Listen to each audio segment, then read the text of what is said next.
Good morning students. आज हम lesson number 2 शुरू कर रहे हैं, यूरोप में समाजवाद और रूसी क्रांति। तो ये जो यूरोप में समाजवाद है, ये चैप्टर तो हटा दिया गया है। आज हम रूसी क्रांति पढ़ेंगे जो 1917 में हुई थी, और जो वहाँ पर राजतंत्रात्मक व्यवस्था थी, जो राजशाही व्यवस्था थी, उसका पतन हुआ था। तो इसको हम अध्ययन करेंगे। यूरोप के सबसे पिछड़े औद्योगिक देशों में से एक रूस में यह समीकरण उलट गया।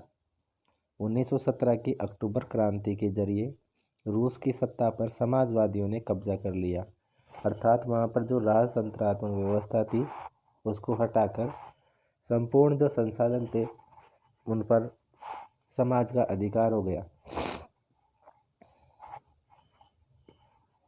फरवरी 1917 में राजशाही के पतन और अक्टूबर की घटनाओं को ही अक्टूबर क्रांति के नाम से जाना जाता है, अर्थात ये क्रांति अक्टूबर में हुई थी, इसलिए इसे अक्टूबर क्रांति के नाम से जानते हैं।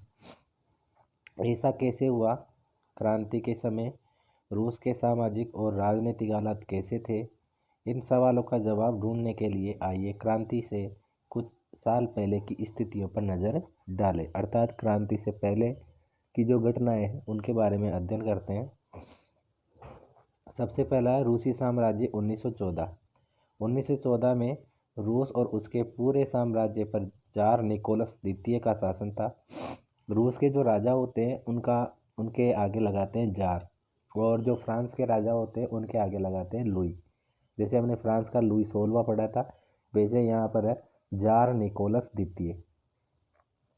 मॉस्को के आसपास पड़ने वाले भू क्षेत्र के अलावा आज का फिनलैंड, लातविया, लिथुआनिया, एस्टोनिया तथा पोलैंड, यूक्रेन व बेलारूस के कुछ हिस्से रूसी साम्राज्य के अंग थे। ये साम्राज्य प्रशांत महासागर तक फैला हुआ था, और आज के मध्य एशियाई राज्यों के साथ जॉर्जिया, आर्मेनिया व अजरबैजान भी इस साम्राज्य के अंतर्गत आते थे। रूस में ग्रीक ऑर्थोडॉक्स चर्च से उपजी शाखा रूसी ऑर्थोडॉक्स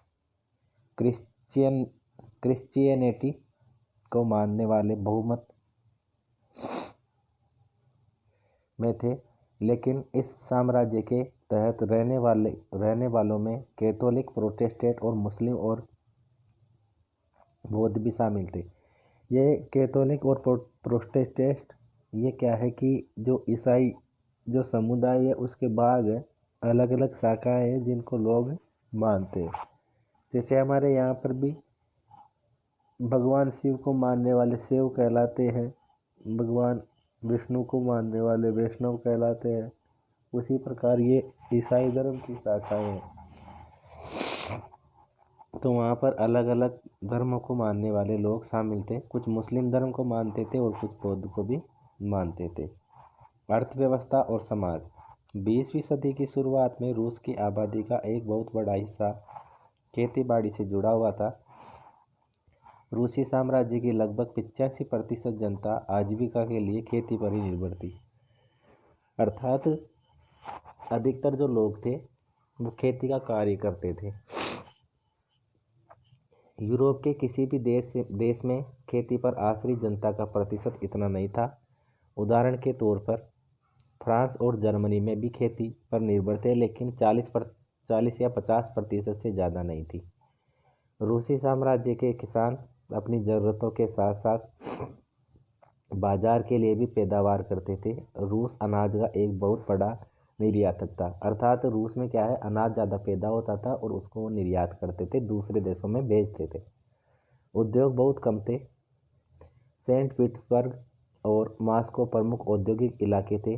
हालांकि ज़्यादातर उत्पादन कारीगरी करते थे, लेकिन कारीगरों की वर्कशॉपों के साथ साथ बड़े बड़े कल कारखाने भी मौजूद थे।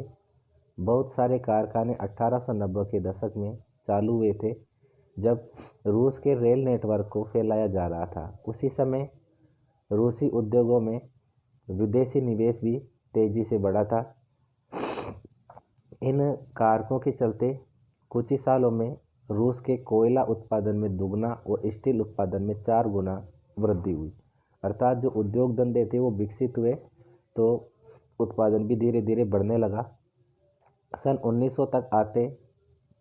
1900 तक कुछ इलाकों में तो कारीगरों और कारखाना मजदूरों की संख्या लगभग बराबर हो चुकी थी, अर्थात लोग इतने आगे थे काम करने वाले कि उद्योग धंधे और में काम करने वाले और जो मालिक होते थे या जो कारखाना मजदूर होते थे उनकी संख्या लगभग बराबर सी हो गई थी। ज़्यादातर कारखाने उद्योगपतियों की निजी संपत्ति थे, अर्थात निजी का मतलब है खुद की संपत्ति थी। मजदूरों को न्यूनतम वेतन मिलता रहे और काम की पाली के घंटे निश्चित हो, इस बात का ध्यान रखने के लिए सरकारी विभाग बड़ी फैक्ट्रियों पर नज़र रखते थे, लेकिन फैक्ट्री इंस्पेक्टर भी नियमों के उल्लंघन को रोक पाने में नाकामयाब थे। कारीगरों की इकाइयों और वर्कशॉपों में काम की ये आप पाली लिखा हुआ है, ये पारी प्राय 15 घंटे तक खिंच जाती थी, जबकि कारखाना में मजदूर आमतौर पर 10 या 12 घंटे की पारियों में काम करते थे। मजदूरों के रहने के लिए भी कमरों से लेकर डॉर्मेटरी तक तरह तरह की व्यवस्थाएं मौजूद थी। सामाजिक स्तर पर मजदूर बटे हुए थे। कुछ मजदूर अपने मूल गांवों के साथ अभी भी गहरे संबंध बनाए हुए थे। बहुत सारे मजदूर स्थायी रूप से शहरों में ही बस चुके थे।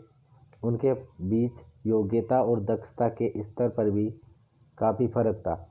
सेंट पीटर्सबर्ग के एक धातु मजदूर ने कहा था कि धातुकर्मी मजदूरों में खुद को साहब मानते थे। उनके काम में ज़्यादा प्रशिक्षण और निपुणता की ज़रूरत जो रहती थी। 1914 में फैक्ट्री मजदूरों में औरतों की संख्या 31% थी, लेकिन उन्हें पुरुष मजदूरों के मुकाबले कम वेतन मिलता था। अर्थात क्या हुआ, समान कार्य के लिए समान वेतन मिलना चाहिए, लेकिन जो स्त्रियां थी, जो महिलाएं थी, उनको कम वेतन दिया जाता था। उन्हें पुरुष मजदूरों के मुकाबले कम वेतन मिलता था, अर्थात 3/4 तक उनको वेतन मिलता था। मजदूरों के बीच मौजूद फासला उनके पहनावे और व्यवहार में भी साफ दिखाई देता था। यद्यपि कुछ मजदूरों ने बेरोजगारी या आर्थिक संकट के समय एक दूसरे की मदद करने के लिए संगठन बना लिए थे, लेकिन ऐसे संगठन बहुत कम थे। इन विभेदों के बावजूद जब किसी को नौकरी से निकाल दिया जाता था या उन्हें मालिकों से कोई शिकायत होती थी, तो मजदूर एकजुट होकर हड़ताल भी कर देते थे। हड़ताल का मतलब है सामूहिक रूप से क्या करते थे, वो विरोध करते थे।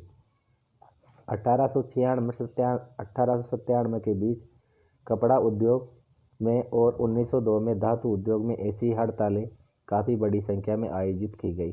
देहात की ज़्यादातर ज़मीन पर किसान खेती करते थे, अर्थात गांव की जो ज़मीन होती थी, अधिकतर जो किसान होते थे वो वहाँ पर खेती करने का कार्य करते थे।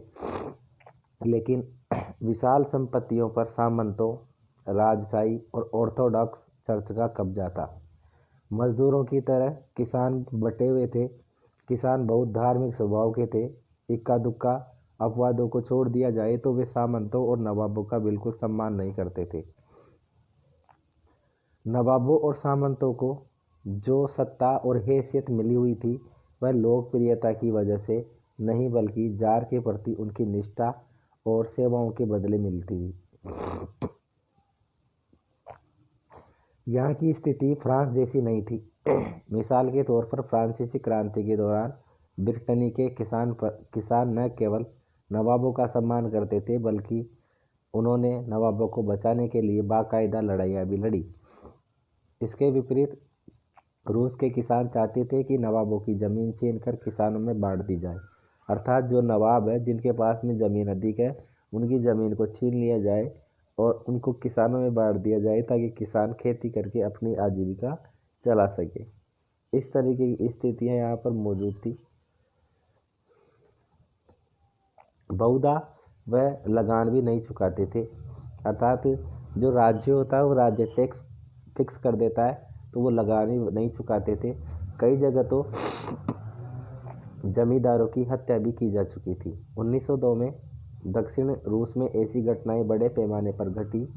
1905 में तो पूरे रूस में ही ऐसी घटनाएं घटने लगी। रूसी किसान यूरोप के बाकी किसानों के मुकाबले एक और लिहाज से भी भिन्न थे। यहाँ के किसान समय समय पर सारी ज़मीन को अपने कम्यून अर्थात मीर को सौंप देते थे, जो कि कम्यून ही प्रत्येक परिवार की ज़रूरत के हिसाब से किसानों को ज़मीन बांटता था। अर्थात एक ऐसा अधिकारी है जो ज़मीन को बांटने का या ज़मीन का लेखा जोखा रखने का कार्य करता है।